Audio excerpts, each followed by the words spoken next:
Dobre moja, tak zajtra idem si ľahnuť. Oddychni si, Čaro.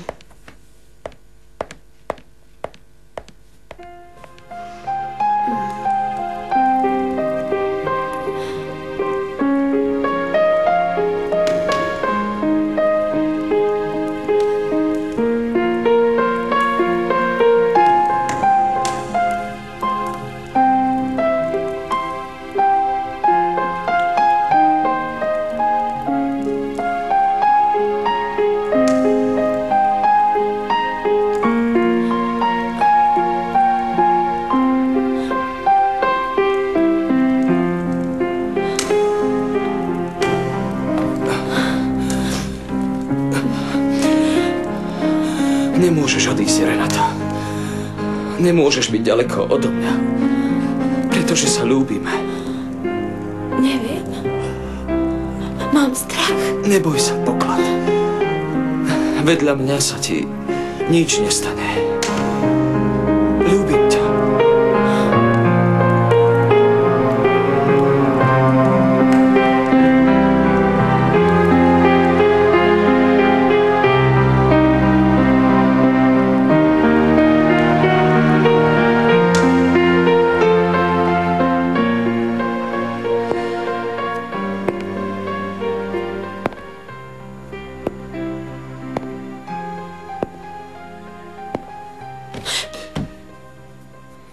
Cítiš sa dobre?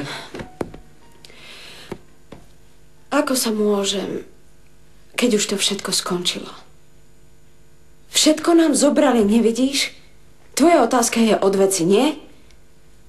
Zdá sa mi, ako by si sa mi vysmieval.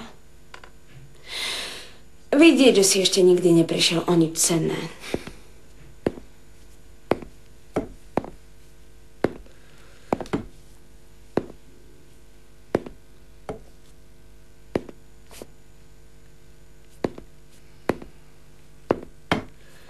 Veľmi dobre viem, o čom hovoríš.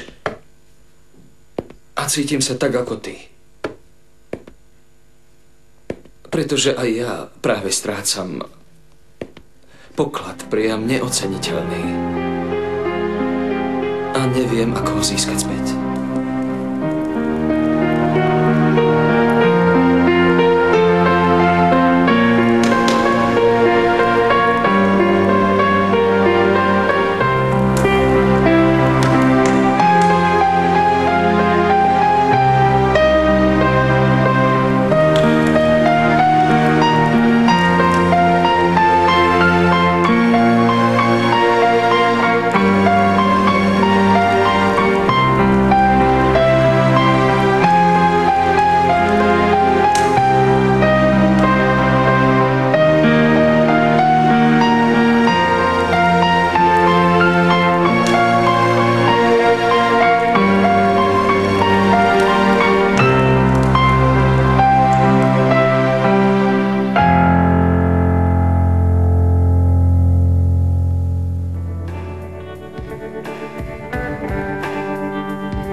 Čo sa deje?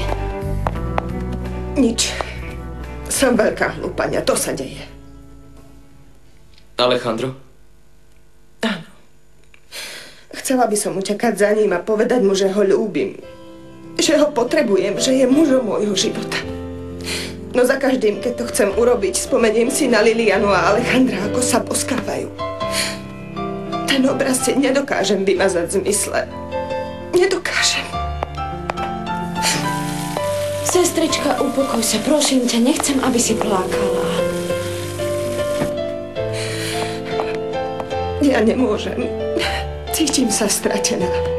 Snažila som sa dohodnúť si stretnutia. Nikto ma nechce prijať, všetci sa nám obrátili chrbtom.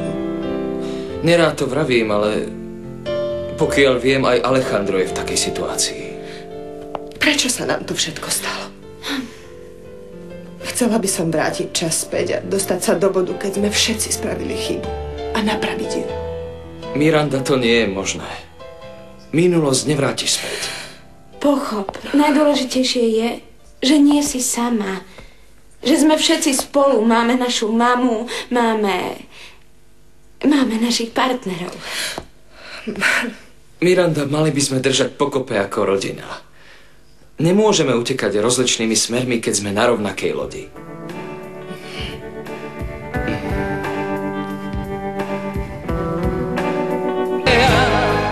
Pasa el amor, pasa el dolor y pasa la amargura.